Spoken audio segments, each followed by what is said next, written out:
அவருடைய கருத்தை நீங்க அவர்கிட்ட தான் கேட்கணும். அப்படி நான் தாங்க எல்லா இடத்துலயும் சொல்லிட்டு வரேன்.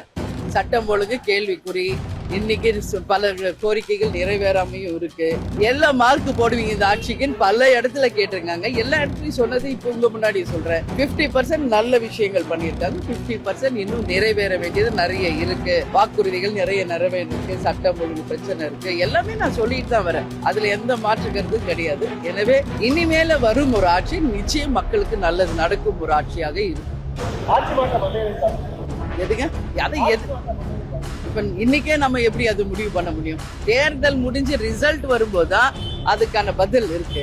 அது இப்பயே நான் சொல்லணும்னா அது ஏதோ ஒரு விஷயமா இல்லாம நான் பதில் சொல்ற மாதிரி இருக்கும். அந்த மாதிரி ஏசி எங்களுக்கு எப்பவுமே நான் பதில் சொல்றது கிடையாது.